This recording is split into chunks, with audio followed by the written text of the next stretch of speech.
دوسرا یہ آئے گا کہ دو شہزادوں کی جنگ تھی آپس میں. یہ ساری سوچ آئے گی. اس لیے انہیں جس وقت 28 رجب کو مدینہ سے نکلے اور پھر اس کے بعد مکہ آئے, 8 ذی الحج کو بندھے ہوئے احرام توڑے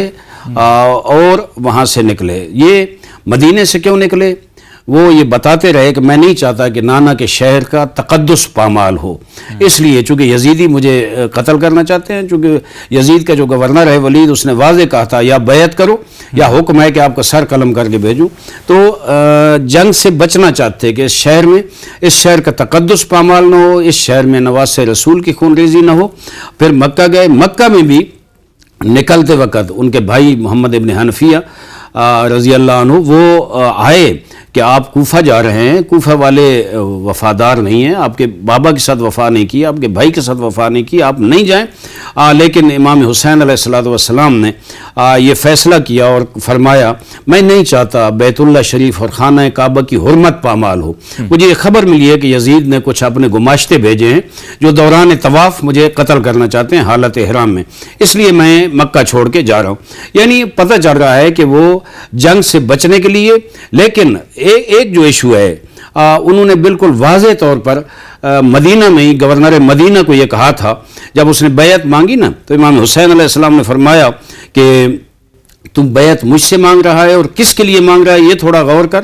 بیعت مانگ رہا ہے نواسے رسول سے, فرزند رسول سے, اس ہستی سے جس نے رسول کی زبان چوس کے پرورش حاصل کی, جس کی رگوں میں علی کا خون دوڑتا ہے, جس نے فاطمہ الزہرا سلام اللہ علیہا کی مقدس گود میں ان کا دودھ پی کے پرورش حاصل کی ہے, اس سے مانگ رہا ہے. اور مانگ کس کے لیے رہا ہے؟ وہاں تعارف کراتے ہیں, فرماتے ہیں میں اپنا تعارف کراتا ہوں جس سے تو بیعت مانگ رہا ہے. کیا؟ انا نحن اہل بیت النبوہ, ہم اہل بیت نبوت ہیں, ہمارے گھر پر فرشتوں کا نزول ہوتا ہے, ہمارے گھر پہ وحی الہی نازل ہوتی رہی ہے. مجھ سے بیعت مانگ رہا ہے اس کے لیے جو علی الاعلان ہو شارب الخمر قاتل النفس المحترمہ معلن بالفسق, وہ جو شارب خمر ہے, وہ جو شریفوں کا اور صحابہ کرام کا قاتل ہے, وہ جو علی الاعلان فسق و فجور بجا لاتا ہے, جو شریعت مصطفیٰ کو تبدیل کر رہا ہے, کیا میں اس کی بیعت کروں؟ یہاں وہ استقامت کا اعلان کیا اور فرمایا,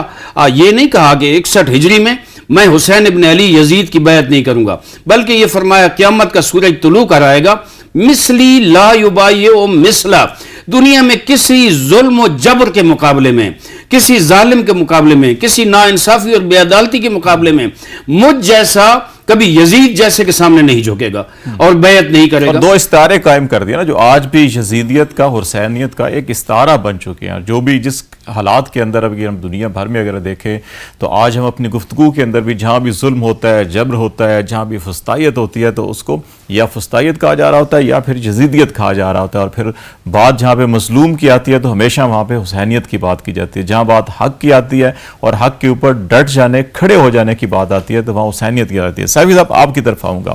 اس وقت جو بنیادی کچھ نکات جو ہیں کہ علامہ عارف صاحب نے بھی تذکرہ کیا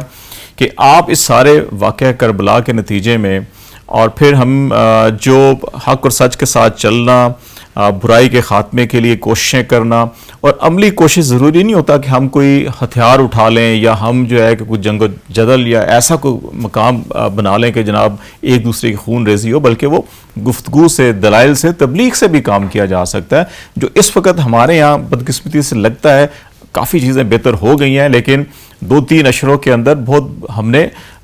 قتل و غارت گری دیکھی پاکستان کے اندر. تو اس تناظر کے اندر ذرا آپ بھی اس ساری گفتگو کو آگے لے کے چلے ذرا. بسم اللہ الرحمن الرحیم.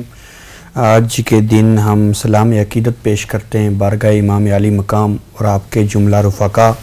جنہوں نے تحریک کربلا میں اپنے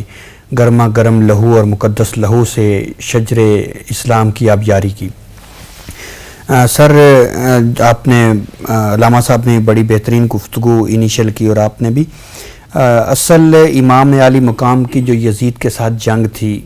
وہ اس کے 2 بنیادی نکات ہیں. ایک جو شخصی حکومت کا قیام پہلی دفعہ تاریخ اسلام میں آیا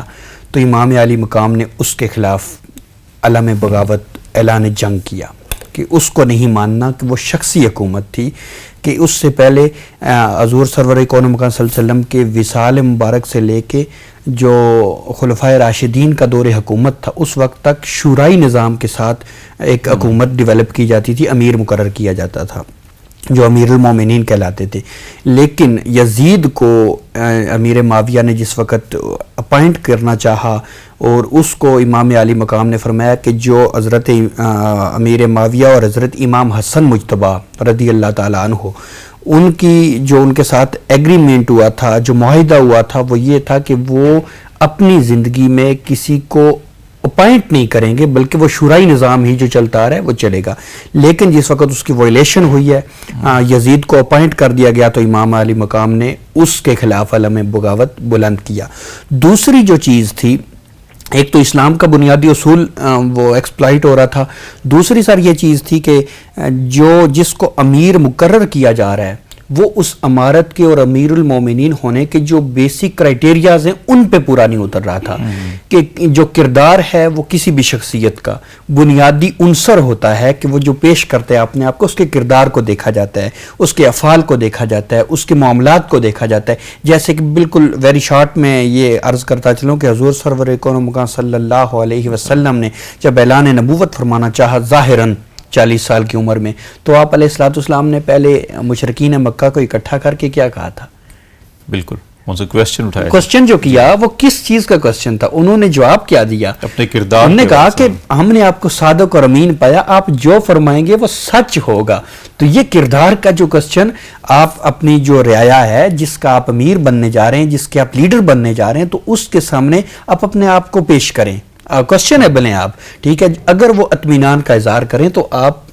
اس لیڈرشپ کے مستحق قرار پاتے ہیں. تو یزید کے اندر وہ اخلاقی اقدار کی کمی، وہ کردار کے حوالہ سے وہ تمام تر وہ چیزیں موجود تھیں کہ جس پہ بارگاہ مصطفیٰ صلی اللہ علیہ وسلم کا پروردہ،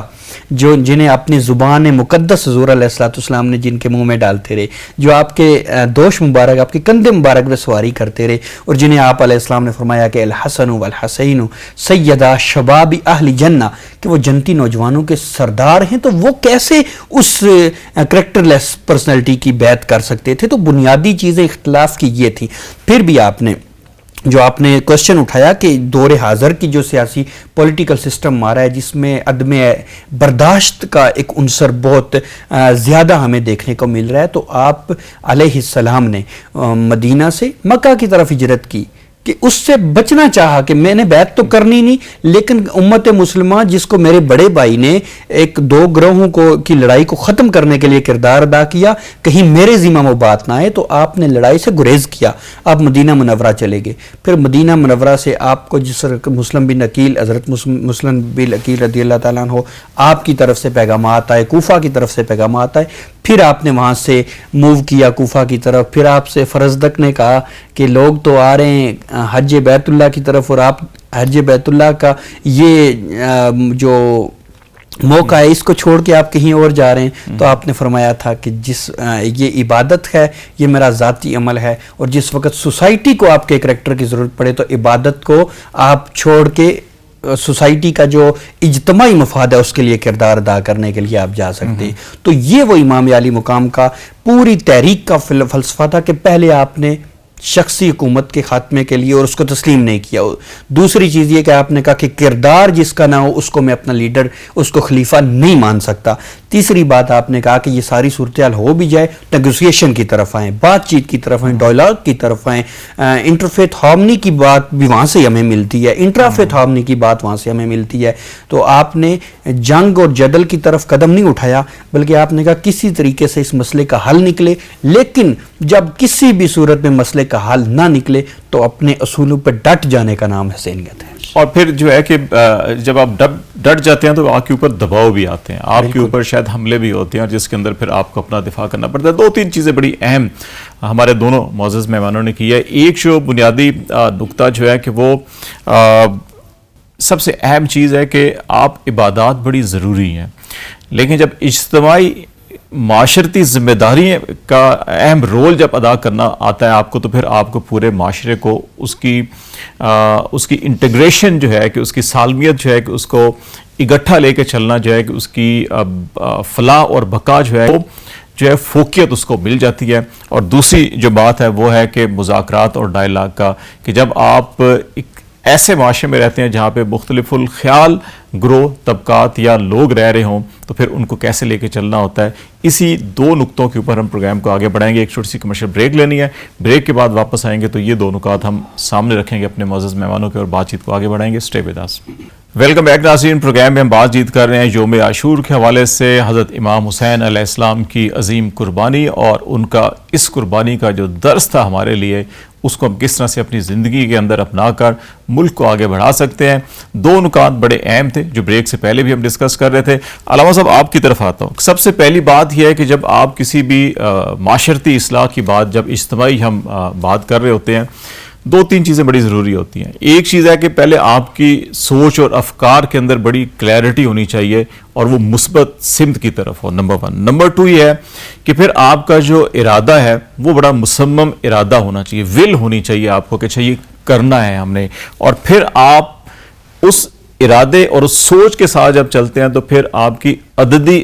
حیثیت شاید جو ہے کہ وہ اتنی اہم نہیں رہتی. آپ کم بھی ہیں لیکن اگر آپ کی سوچ مثبت ہے، ارادہ پختہ ہے تو منزل کا حصول جو ہے بڑا آسانی ہو جاتا ہے. اور یہی شاید ہمیں جو درس سبق جو ہے کہ وہ واقعہ کربلا سے بھی ملتا ہے کہ اگر عددی اعتبار سے دیکھیں تو یہ بہت قلیل تھے. دوسری طرف آپ نے شروع میں ہی کہا کہ ہزاروں کی فوج تھی، لیکن جو عظیم مقصد تھا وہ آج بھی ان 72 شہداء کی وجہ سے وہ آج عظیم مقصد جو ہے کہ وہ ابھی بھی عظمت کے مینار کی طرح کھڑا ہے. لیکن جو عددی اکثریت جس کے پاس تھی، جس نے وقتی شاید اس وقت فتح کا اعلان کیا تھا، وہ کہیں شکست کی تاریخ کی کہیں ایسی تاریخ راہوں میں ہے جس کو کوئی پہچانتا ہی نہیں ہے. تو اس حوالے سے ذرا بتائیے گا جی. بہت بڑی غلط فہمی میں تھا یزید.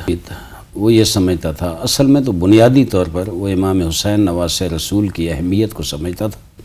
وہ جانتا تھا کہ اس وقت کائنات میں افضل ترین ہستی حضرت امام حسین علیہ السلام ہے. حالانکہ کچھ اور بھی صحابہ کرام ہیں جن نے بیعت سے انکار کیا تھا، لیکن جو پریشر حسین پہ تھا اور دھمکی تھی کہ یا بیعت کرو یا سر قلم ہو جائے، وہ صرف امام حسین. چونکہ وہ سمجھتا تھا کہ حضور اکرم نے امام حسین کے بارے میں فرمایا تھا، حسین منی و انا من الحسین، حسین مجھ سے، میں حسین سے ہوں. اس کی سوچ یہ تھی کہ اگر حسین بیعت کر لے گا اس کا معنی یہ ہے کہ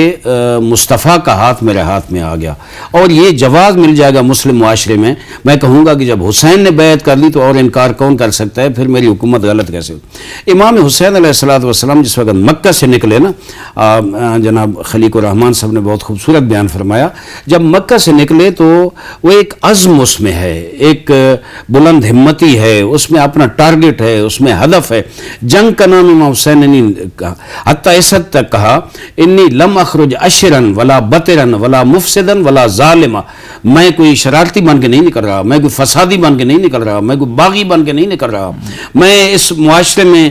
کوئی خرابی کے لیے یا فساد کے لیے نہیں نکل رہا، بل خرجت لطلب الاصلاح فی امت جدی محمد المصطفیٰ. بلکہ میں نکل رہا ہوں اس لیے کہ میں یہاں امام کے اس فرمان کی وضاحت کروں گا کہ حضور 11 ہجری میں وفات پا گئے تھے اور یہ 61 ہجری 50 سال گزر چکے تھے، جس میں 30 سال خلافت کے امام حسن مجتبیٰ علیہ السلام تک. اس کے بعد جو ملوکیت شروع ہوئی وہ ملوکیت اس حد تک پہنچی، میں نے جو ابتدا میں عرض کیا کہ معاشرے میں جو نہ ہم آہنگی تھی، نہ ہمواری تھی، بے عدالتی تھی، نا انصافی تھی، ملوکیت سر چڑھ کے بول رہی تھی. اور حضور اکرم کی 23 سال کی محنت تھی، جس مشکل حالات میں حضور نے یہ کام کیا تھا اور انسانیت کو ایک پیغام دیا تھا. یزید اس مشن کی، ان اصولوں کی، اس اسلام کی جڑیں کھوکھلی کر رہا تھا. وہ تو نہ وحی کو مانتا تھا، نہ حضور کی کو مانتا تھا، نہ نبوت کو مانتا تھا. اس کے اشعار شاہد ہیں جو بعد میں اگر ہو سکا تو بیان ہوں گے. اس وقت امام حسین نے یہ اعلان فرمایا مکے سے نکلتے وقت کہ میں اس لیے نہیں نکل رہا بلکہ نکل رہا ہوں کہ یہ جو بگاڑ پیدا ہو گیا، یہ جو ملوکیت کی طرف سفر جاری ہے اور اس حد تک پہنچ گیا ہے کہ وہ جو منبر رسول پہ، مسند پیغمبر اسلام پہ بیٹھنے کا دعوے دار، وہ جناب اسلام میں خرابیاں کر رہا ہے اور بنیادی اصولوں کو پامال کر رہا ہے. لذا میں نکل رہا ہوں، یہ جو 50 سال کا بگاڑ پیدا ہو چکا ہے میں اس کی اصلاح کی نکل رہا ہوں. اگلا جملہ جو آپ نے ابتدا میں فرمایا امام نے فرمایا اریدو ان آمر بالمعروف وانہا عن المنکر. منکرات اتنے پھیل چکے ہیں معاشرے میں, یہی جو عدم برداشت ہے, یہ جو بے صبری ہے, یہ جو معاشرے میں فساد پھیل گیا ہے, ایک دوسرے کو برداشت نہیں کرنا, اب گناہ پھیل گیا ہے, اللہ کے عصیان اور نافرمانی پھیل گئی ہے, مشن پیغمبر اسلام ناکام ہو رہا ہے اور اس کو پامال کرنے کی کوشش ہو رہی ہے. فرمایا میں نکل رہا ہوں اس لیے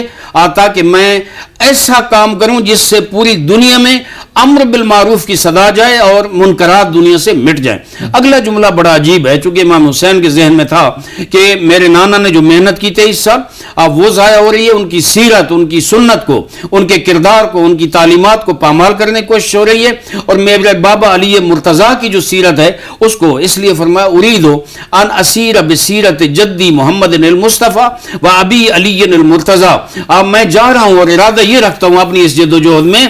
کہ میں آپ پیغمبر اسلام کی سیرت کو اور علی مرتضیٰ کی سیرت کو زندہ کر سکوں. اب توجہ رکھیں کہ سیرتیں جنگ سے زندہ نہیں ہوتی, سیرت جد و جہد سے زندہ ہوتی ہے. اور یہاں میں ایک نقطہ یہ بھی عرض کروں گا, امت مسلمہ کو, اپنے معاشرے کے ہر مسلک, ہر مذہب کے انسان کو یہ پیغام دوں گا کہ امام کے خطبے, اس وقت کتابیں چھپ چکی ہیں, مدینہ سے نکلتے وقت راستے میں فرزدوں کے ساتھ ملاقات, پھر مکے پہنچ کر جو خطبے دیے, اور وہاں سے نکل کر کربلا تک جس منزل پہ امام نے پڑاؤ ڈالا وہ سارے خطبے شائع ہو چکے ہیں. میں نے کہیں بھی نہیں دیکھا, میں پڑھا ہے جگہ جگہ, میں نے دیکھا ہے کہ اخلاقی, اسلامی, انسانی اقدار جو پامال ہو رہے ہیں, امام نے ان کو بچانے کا عہد کیا اور کہا میں یزیدی وہ جو کردار ہے اس کو میں اس معاشرے میں پنپنے نہیں دوں گا, میں اس کو روکوں گا. لیکن بار بار کیا خوبصورت فرماتے ہیں, ان لم یستقم دین محمد الا بقتلی فیا سیوف خذینی. اگر دین مصطفیٰ میں حسین کے قتل کے بغیر نہیں بچتا, آؤ تلواروں مجھ پہ ٹوٹ پڑو, میں اپنے ٹکڑے کرانے کے لیے تیار ہوں, لیکن دین مصطفیٰ کی بنیادوں کو میں کمزور نہیں ہونے دوں گا. یہ وہ مشن تھا جس کی وجہ سے جوش ولی آبادی مرحوم کیا خوبصورت شعر ارشاد فرماتے ہیں پاک مصطفیٰ کی طرف خطاب کر کے. یہ وہ ٹائم ہے میرے خیال میں جب امام حسین شہید ہو چکے ہیں, ان کا سر کٹ کے نو کے سنا پہ سوار ہے, پیغمبر کی مظلوم نواسیاں دیکھ رہی ہیں کہ حضور کے نواسے کے ساتھ کیا ہوا ہے. حضور کو خطاب کر کے جوش یہ کہتا ہے, یہ انی پہ سر نہیں تیری انا کا تاج ہے, یعنی پہ سر نہیں تیری انا کا تاج ہے, کربلا تیرے نظام فکر کی معراج ہے. امام حسین نے وہ کردار ادا کیا, قربانی دی, اپنے بچوں قربانی دی, سب قربانیاں دی, لیکن دین کو اس طرح زندہ کر دیا کہ اقبال کیا خوبصورت کہتا ہے, پر زمین کربلا بارید و رفت, لالے در ویرانہ ہاکارید و رفت. آ کے کربلا کی زمین پہ برسا, وہ جو ریگستان تھا, وہ جو صحرا تھا, وہاں حسین ایسے برسا کہ آج وہ کربلا آباد ہے, آج اس کربلا میں خوشبو ہے, آج اس کربلا میں حسینیت ہے, آج اس کربلا سے وہ نور اٹھ رہا ہے کہ پوری دنیا سے اسلام کی وہ جو روشنی ہے, وہ نور ہے, وہ پوری دنیا میں پھیل رہا ہے. اور یزیدیت کے خلاف آج بھی وہ پیغام امام حسین کا فضاؤں میں موجود ہے کہ کبھی بھی مجھ جیسا اس جیسے کی بیعت نہیں کر سکتا. میں کہتا ہوں دنیا کا ہر حریت پسند, دنیا کا ہر آزادی خواہ, دنیا کا ہر استقلال طلب, آج فلسطین میں دیکھیں, کشمیر میں دیکھیں, دنیا کے کسی خطے میں دیکھیں, جو بھی ظلم و جبر کے خلاف جد و جہد کرتا ہے, اس کا رول ماڈل نواز رسول امام حسین اور شہداء کربلا. بالکل ٹھیک آپ کہہ رہے ہیں علامہ صاحب کہ جو آج بھی کربلا کی فضا ہے اگر معطر ہے تو وہ حق و صداقت کے اس پیغام کی حقیقت کی وجہ سے ہے جس کو حضرت امام حسین علیہ السلام نے اپنی قربانی دے کر جو ہے کہ زندہ رکھا. سیفی صاحب آپ کی طرف آتے ہیں کہ جو بنیادی نقطہ ابھی بھی علامہ صاحب کہہ رہے تھے کہ جب اس سیرت کو زندہ کرنے کی بات کی جا رہی ہے, کردار کی بات کی جا رہی ہے تاکہ اس کا ایک تسلسل جاری رہے, جس کا اظہار رسول پاک صلی اللہ علیہ وسلم نے اپنے آخری خطبے میں بھی کیا تھا جب وہ کہہ رہے تھے کہ میں آپ کی رہنمائی کے لیے 2 چیزیں چھوڑ کے جا رہا ہوں, ایک قرآن پاک اور ایک انہوں نے کہا کہ میرا اپنا جو طرز عمل ہے, یہ سیرت ہے, وہ سنت ہے, وہ ساری کی ساری چھوڑ کے جا رہا ہوں. تو ہماری پوری زندگی جو ہے وہ خواہ وہ سیاسی ہو, ہر طرح کی کسی بھی شعبے میں ہم چلے جائیں, ہمیں انہی 2 چیزوں سے ساری کی ساری رہنمائی ملتی ہے. اس بات کے اوپر جب یہاں پر معاملات پہنچے, وہاں پر بھی حضرت امام حسین علیہ السلام نے جو ہے کہ تلوار نہیں اٹھائی, وہ بات کے لیے گئے, انہوں نے گریز کیا لڑائی سے, انہوں نے فتنے سے, شر سے گریز کیا اپنے معاشرے کے اندر امن اور افہام اور تفہیم کے لیے, تاکہ وہ ماحول برقرار ہے جس کے معاشرے جو ہیں کہ وہ ترقی کرتے ہیں. آج ہم جو ہے کہ یہ بنیادی پیغام جو ہے وہ کیوں شاید بھول گئے ہیں کہ ہم چھوٹی چھوٹی باتوں کے اوپر ہمارے چھوٹے چھوٹے شاید معاشی اعتبار سے بھی دیکھیں, مسلکی اعتبار سے دیکھیں, وہ اتنے کوئی بڑے مفادات ہوتے بھی نہیں ہیں, لیکن ہم پورا کا پورا بگاڑ پیدا کر دیتے ہیں سوسائٹی کی. ہم کیوں اس سے دور ہو رہے ہیں؟ میں کل بھی ایک تحریر میں نے لکھا ہے امام علی مقام کی سیرت اور کردار کے اوپر کہ ہم نے آپ علیہ السلام کی سیرت طیبہ کا جو آپ نے عرض جیسے فرمایا کہ 11 ہجری کو آپ علیہ السلام کا وصال مبارک ہوا, تو اس وقت کا جو آپ کا بچپنا ہے ہم نے بچپن امام علی مقام کا بھی بیان کیا, اور جو کربلا میں آپ گئے ہم نے اس کو بیان کیا. آپ کی پوری لائف ہے اس کے درمیان, اس فیز کو ہم نے جان بوجھ کے عوام سے دور رکھا ہے, یا ہم نے اس پہ کیوں بیان نہیں کیا, اس سے تعلیمات کیوں اخذ نہیں کی؟ آپ کی پوری حیات طیبہ وہ پیکر ہے, وہ صورت ہے, وہ سیرت ہے جو حضور علیہ السلام کے بالکل عکس مصطفیٰ ہیں آپ علیہ السلام. تو آپ امام علی مقام کی پوری زندگی کے اصول, پوری زندگی کا طرز عمل وہ ہمارے لیے مشعل راہ, اور اہل حریت کے لیے جو آزادی کے جنگ جو ہیں, جو اصولوں کی جنگ کرتے ہیں, جو اپنے اصولوں کی اور اقدار کی جنگ اور اس کے لیے فراوانی کے لیے جو جدوجہد کرتے ہیں, ان کے لیے پوری لائف آپ کی امام علی مقام کی مشعل راہ ہے. جیسے فرمایا گیا کہ حضور علیہ السلام کی لقد کان لکم فی رسول اللہ اسوۃ حسنہ, تو وہ اسوہ حسنہ صرف نمازوں کے لیے نہیں ہے, صرف زکوٰۃ کے لیے نہیں ہے, صرف حج کے لیے نہیں, بلکہ آپ علیہ السلام بیک وقت بادشاہ بھی تھے, بیک وقت حکیم بھی تھے, بیک وقت عادل بھی تھے, بیک وقت امام بھی تھے. تمام منصب اللہ تعالیٰ نے آپ کی ذات میں جمع فرمائے. تو اللہ نے فرمایا کہ آپ زندگی کے یہ معجزہ صرف آپ علیہ السلام کے پاس تھا کہ سب کچھ اللہ نے آپ کی ذات میں یکجا کر دیا تھا, لیکن آپ کے اس فیض کو ایسے تقسیم کیا کہ مختلف فیلڈز کے اندر مختلف ذمہ داریاں سونپ دی گئیں. تو فرمایا کہ جو جس ذمہ داری پہ ہے وہ حضور علیہ السلام کی سیرت کے مطابق زندگی گزارے اور ان اصولوں پہ چلے, وہ یقیناً اپنی اس فیز میں کامیاب ہوگا. تو متعدد حدیث مبارکہ تاریخ میں یہ چیز رقم ہے کہ حضور علیہ السلام کی اگر پوری حیات طیبہ اور آپ کے ظاہری حسن و جمال اور آپ کے جسم اقدس کو دیکھنا ہو, تو امام حسن اور امام حسین کو یکجا کر کے دیکھو, وہ عکس مصطفیٰ صلی اللہ علیہ وسلم ہیں. تو ہمیں پہلی چیز یہ کہ آپ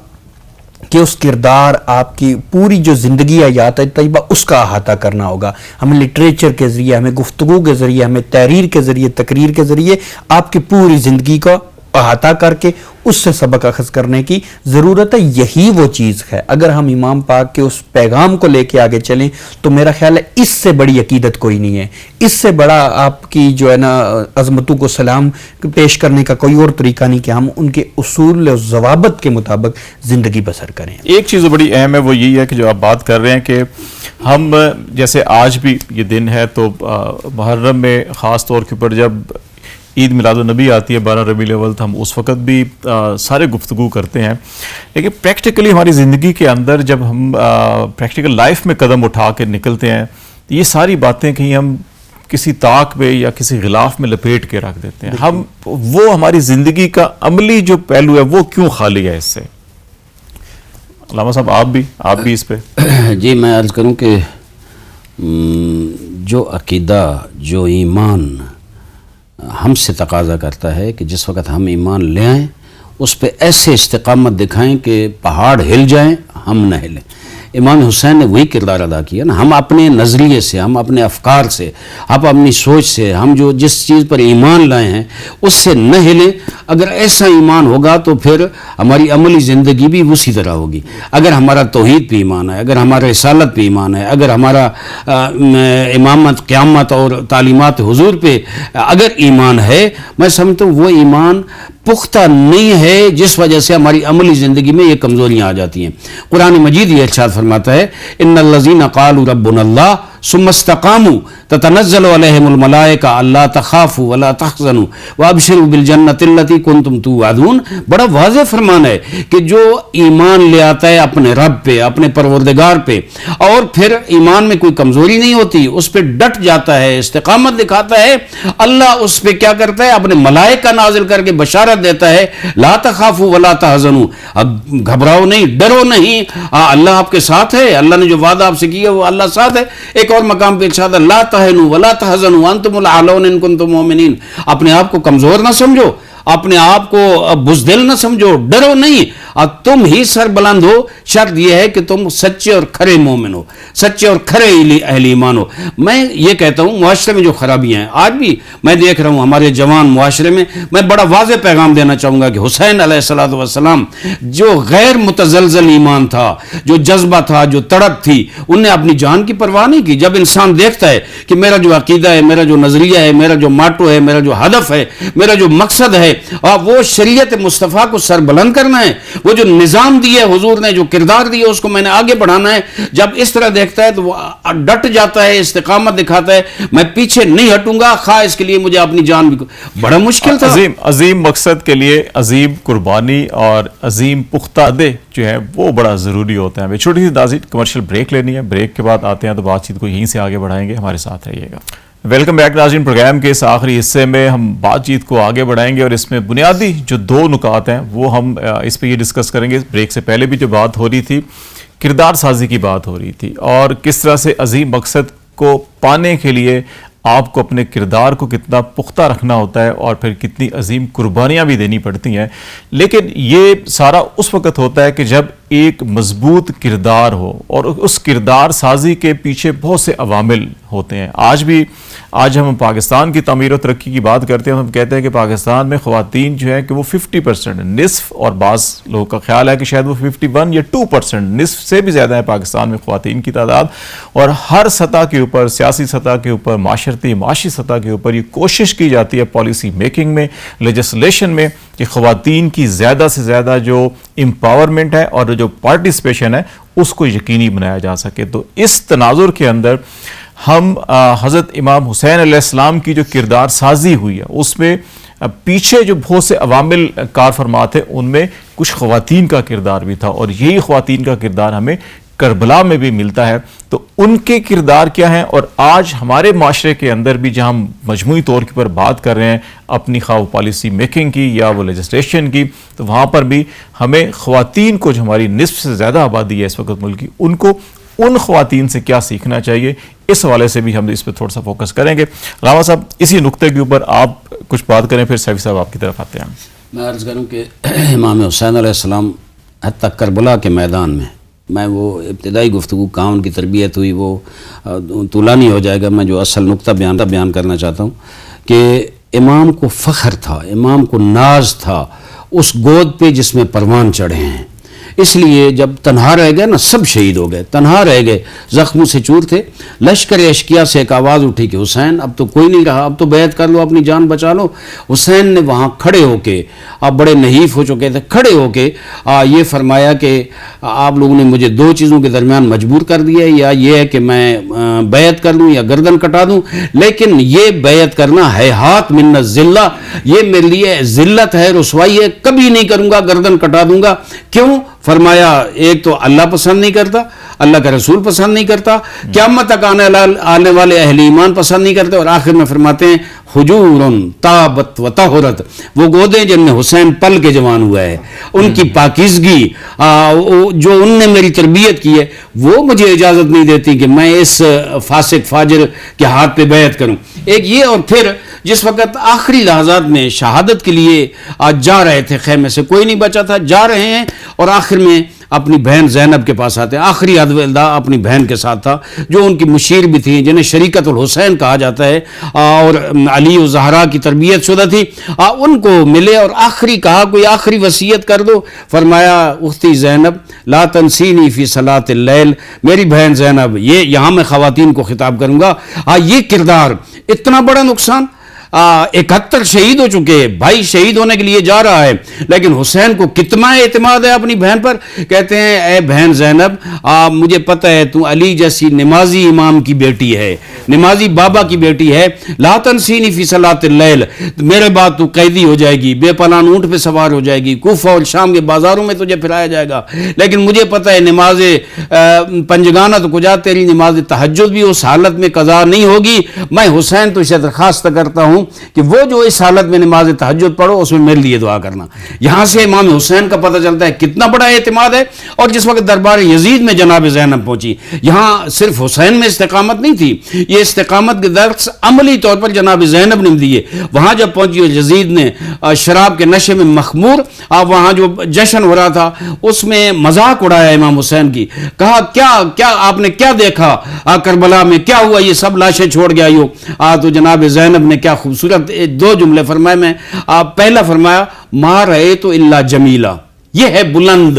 یہ ہے بلندی, یہ ہے سرفرازی, یہ ہے عزت. اپنی افکار پہ کٹ مرنا, اتنی مصیبتیں لیکن گھبرانا نہیں. فرمایا کربلا میں نے خوبی کے علاوہ کچھ نہیں دیکھا, حسن کے علاوہ کچھ نہیں دیکھا. اور جب اس نے زیادہ توہین کی تو زید بن ارقم اور صحابہ کرام بھی وہاں بعض موجود تھے اور انہوں نے تلوار بھی نکال لی. علی کے لہجے میں دربار یزید میں خطبہ دیا جناب زینب نے, اور بڑا طولانی خطبہ ہے. اور وہاں فرمایا نہیں محسوس ہوتا کہ ان کے دل پہ 2 معصوم بیٹے, ان کے اپنے جو ان کا زخم ہے, علی اکبر کا زخم ہے, عباس کا, حسین کا زخم ہے, کھڑی ہو کے, چونکہ مشن پامال ہوتا اگر جناب زینب وہاں کھڑی نہ ہوتی تو. جناب زینب کھڑی ہو کہا یا یزید کد قیدکا وسع سایکا وناسب جہدکا فواللہ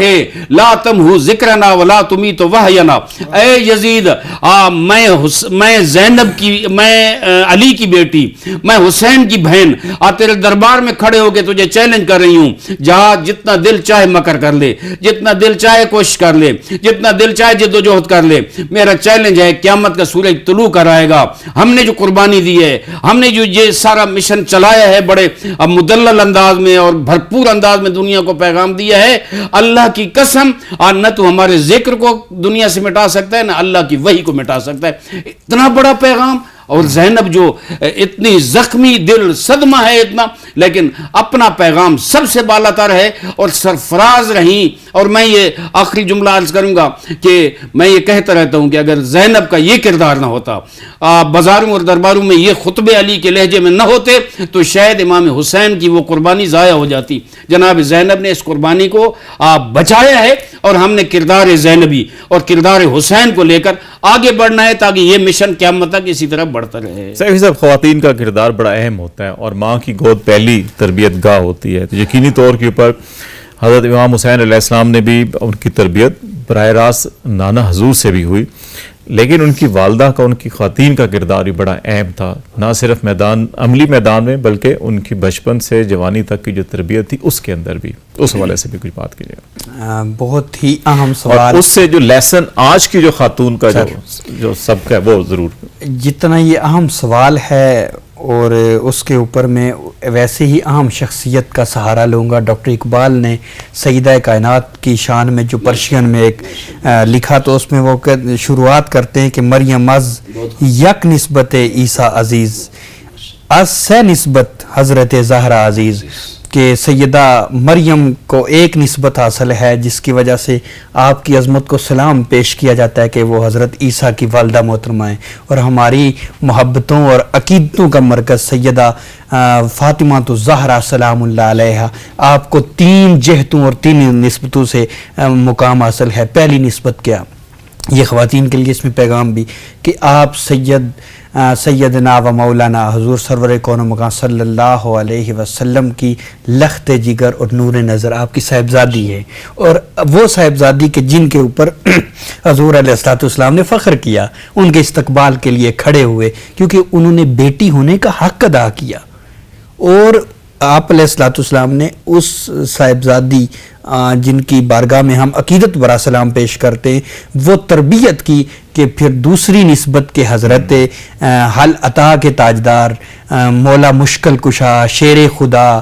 علی المرتضیٰ, آپ کی زوجہ محترمہ, آپ کی بانو ہیں آپ, تو کہتے ہیں کہ وہ نسبت حاصل ہے کہ حضرت علی نے بھی آپ کو اپنی زوجہ محترمہ ہونے پہ فخر محسوس کیا ہے, آپ نے زوجہ ہونے کا بھی کردار ادا کیا. اور تیسری نسبت اور اہم نسبت جس نسبت کے لیے آج ہم حاضر ہوئے ہیں آپ کی خدمت میں, وہ یہ ہے کہ آپ امام حسن مجتبیٰ اور امام حسین علیہ السلام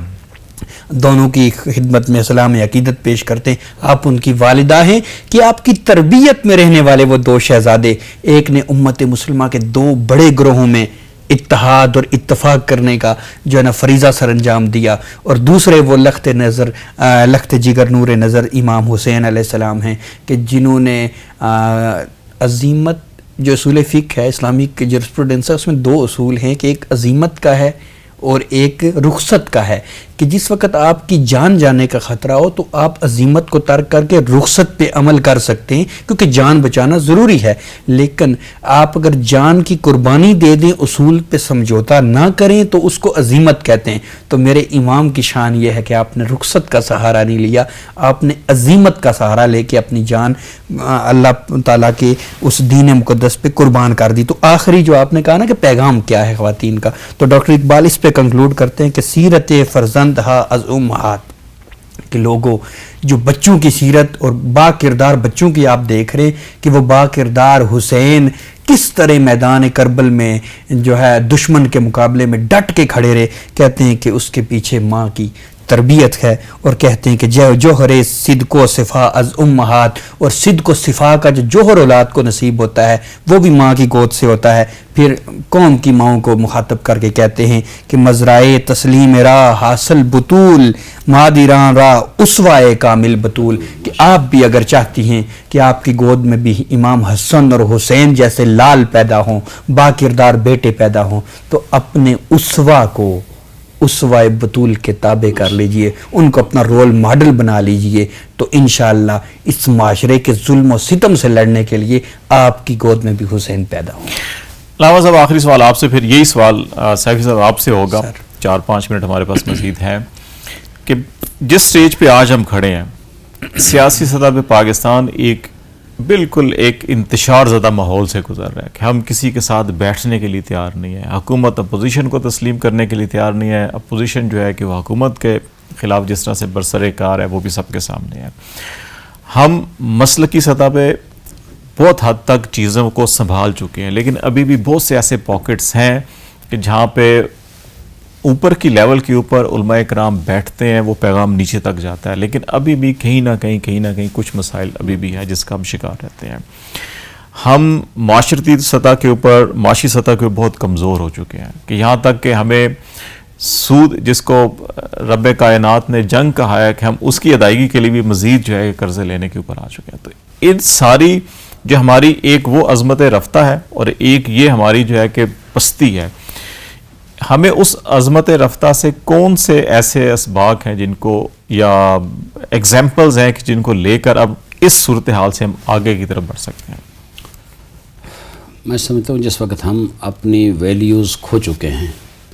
اپنے جو اسلامی اقدار ہیں جو حضور نے بتائے تھے، قرآن مجید جو نازل ہوا، میں یہ کہتا رہتا ہوں کہ آئین زندگی بشر ہے، مکمل ضابطۂ حیات انسانی ہے،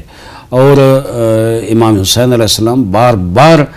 قرآن کو آئین کے طور پہ پیش کر کے بتاتے رہے کہ آؤ قرآن کی طرف آؤ، استدلال کی طرف آؤ، لیکن دشمن نہیں آیا، اور ہم وہ ویلیوز، وہ اقدار انسانی جو ہیں، وہ اسلامی جو ہے وہ کھو چکے ہیں۔ ہمارا یقین اس وقت، آپ دیکھیں نا، یہ جو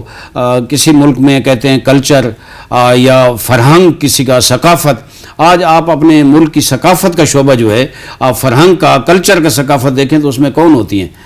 یا کون ہوتے ہیں؟ وہ دنیا میں وہی مغربی ثقافت، مغربی کلچر ہم پہ چھا چکا ہے۔ اور میں یہاں زیادہ تنقید نہیں کروں گا، لیکن میں یہ کہوں گا کہ جب ہم معاشی حوالے سے محتاج ہوں گے ان اداروں کو جو سامراجی قوتوں کے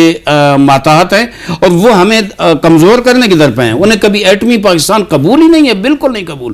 وہ کیسے قبول کریں گے کہ ہم پاکستان کی مدد کریں تاکہ پاکستان مضبوط ہو؟ پاکستان پاس ایٹم بھی ہے جس سے اسرائیل خوفزدہ ہے اور دیگر ممالک خوفزدہ ہیں، بھارت خوفزدہ ہے۔ تو میں یہ سمجھتا ہوں کہ غلامی کی زندگی ترک کرنی ہوگی۔ امام حسین نے ہمیں درس سے ہی دیا ہے، جب تک ہم غلامی کی زندگی میں ہیں ہمارے یہ مسائل، سیاسی بحران بھی رہے گا، معاشی بحران بھی رہے گا، اور باقی بھی دفاعی حوالے سے بھی ہم محتاج ہوں گے دوسروں کے۔ آپ دنیا میں ان ممالک کی مثال دے سکتے ہیں جن نے ہر مشکل برداشت کی، لیکن ان سامراجی قوتوں کے مقابلے میں یہ جو ادارے جو آپ کے معاشی قرض دیتے ہیں اور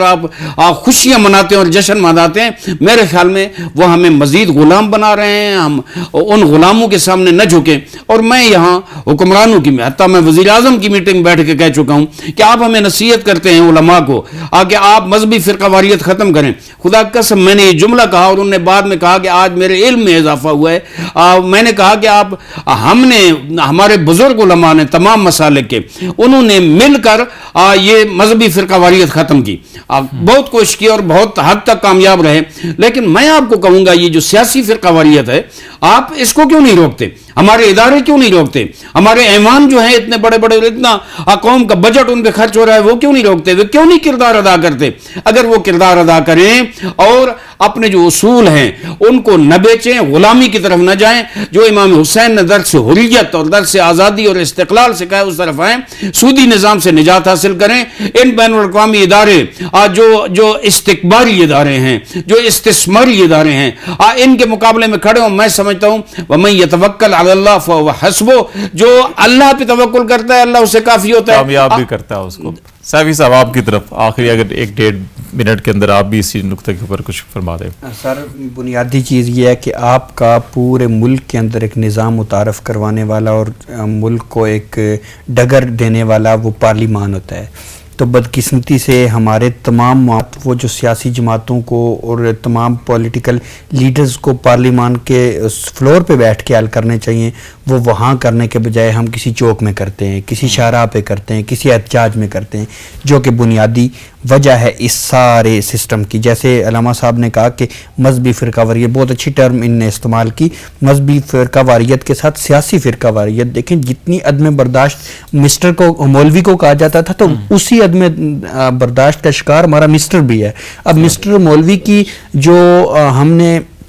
دونوں کی تقسیم کی، آج مولوی تو کسی حد تک اپنے معاملات کو درست کرنے کی کوشش کر چکے ہیں، لیکن اتنی ہی اخلاقی پستی کا شکار ہمارے وہ ممبران، وہ سیاسی زعماء جو پارلیمنٹ میں بیٹھ کے ہماری انٹرنیشنل لیول پہ جو نمائندگی کرتے ہیں وہ اس کا شکار ہو چکے ہیں. انہیں پہلی فرصت میں یہ کام کرنا ہوگا کہ تمام تاریخ اختلافات کو سپریم کورٹ اور GHQ میں لے کے جانے کے بجائے اپنے پارلیمان پہ حل کرنا چاہیے، اپنے فورم پہ حل کرنا چاہیے. بہت شکریہ خلیق الرحمان سیفی صاحب اور علامہ عارف حسین واحدی صاحب. آپ کا بنیادی نقطہ یہی ہے کہ اگر مل بیٹھ کر ڈائلاگ کر کے معاملات کو حل کیا جائے تو کوئی حل نکلا جا سکتا ہے. جنگ و جدل جو ہے کہ وہ وقتی طور کے اوپر تو کسی کو کامیابی دے سکتی ہیں، لیکن سوچ اور افکار کو نہیں جھکایا جا سکتا، حریت کو نہیں جھکایا جا سکتا. یہی وہ پیغام ہے جو آج بھی ہمیں اسی طرف لے کے جانا چاہتا ہے کہ ہمیں اپنی سوچ کے اندر، افکار کے اندر جو ہماری بنیادی تعلیمات ہیں ان کو لے کے اگر ہم آگے بڑھیں تو ہمیں پاکستان کے ان تمام مسائل سے نکالا جا سکتا ہے. آج تک اتنا ہی. خالد جمیل کو اجازت دیجیے.